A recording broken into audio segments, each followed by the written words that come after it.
Assalamualaikum warahmatullahi wabarakatuh. Halo anak-anak, bagaimana kabar kalian? Semoga kali ini kalian tetap dalam keadaan sehat dan tetap semangat ya.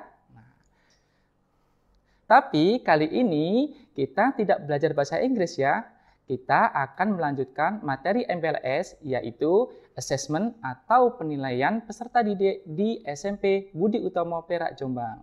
Jangan lupa persiapkan buku tulis kalian dan juga pulpen kalian. Catatlah hal-hal penting yang nanti akan kalian terima selama materi ini disampaikan. Oke? Apa ya assessment atau penilaian itu? Lalu kenapa harus ada assessment atau penilaian? Dan aspek apa saja nanti yang akan dinilai?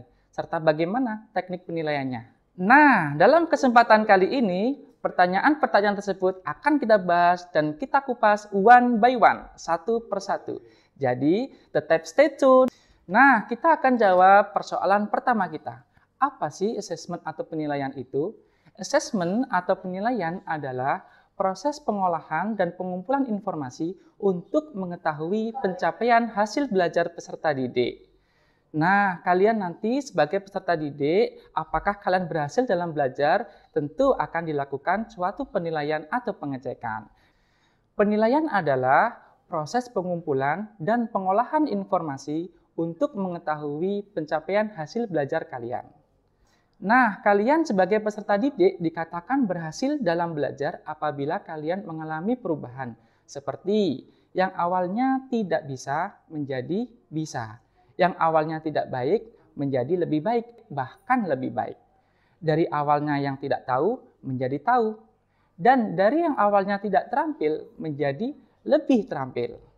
Nah, untuk mengetahui atau mengukur perubahan-perubahan tersebut perlu dilakukan assessment atau penilaian.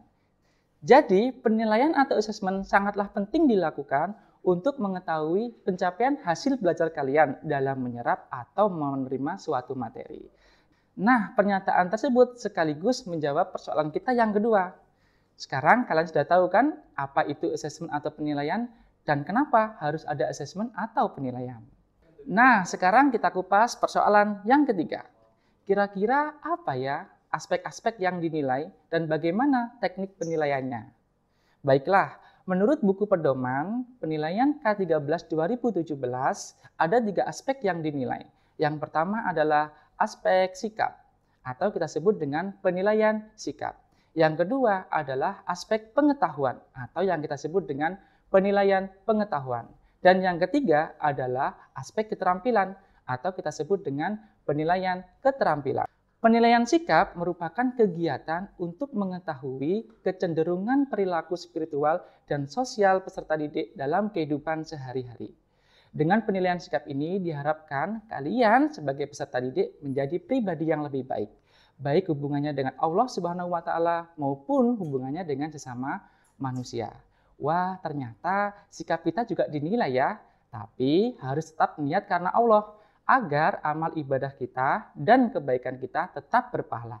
Jadi tidak sia-sia. Lalu bagaimana teknik penilaian sikap? Beberapa teknik penilaian sikap yang bisa dilakukan adalah observasi atau pengamatan dari guru, ada penilaian diri, dan juga ada penilaian antar teman.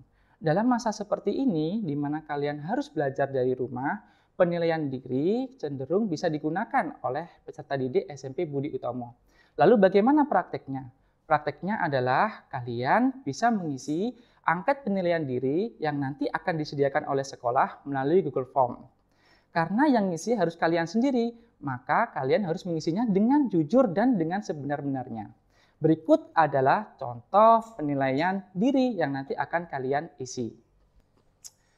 Aspek yang kedua yang dinilai adalah pengetahuan atau disebut dengan penilaian pengetahuan.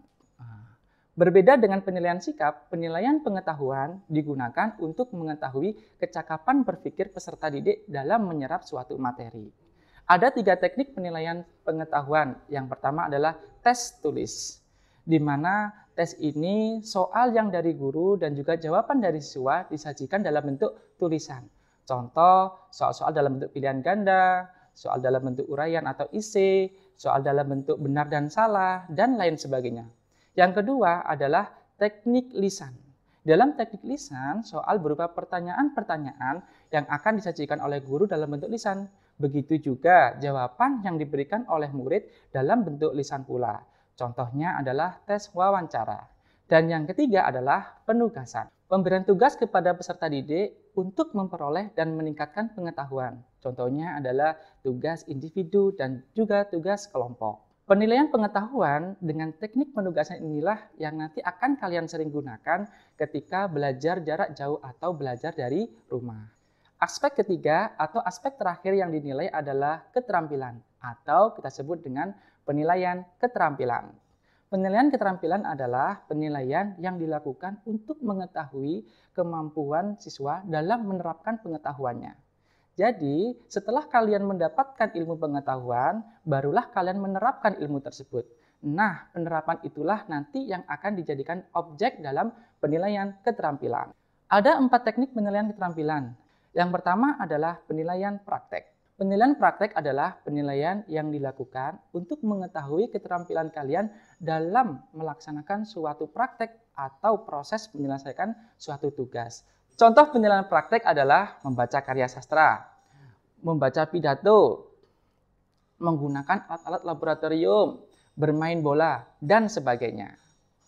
Teknik kedua dalam penilaian keterampilan adalah penilaian produk.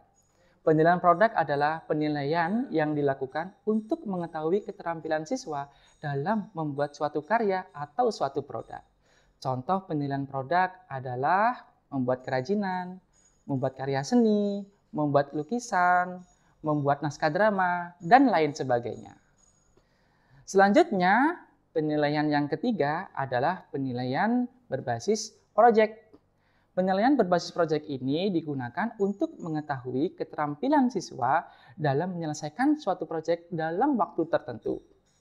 Berbeda dengan penilaian keterampilan yang lain, penilaian berbasis proyek ini mempunyai serangkaian kegiatan, seperti perencanaan, ada pengumpulan data, kemudian pengolahan data, penyajian data, dan yang terakhir adalah pelaporan. Contoh penilaian proyek adalah proyek membuat minuman segar, proyek membuat ringkasan dalam satu buku, dan lain sebagainya. Teknik yang terakhir atau yang keempat adalah portofolio.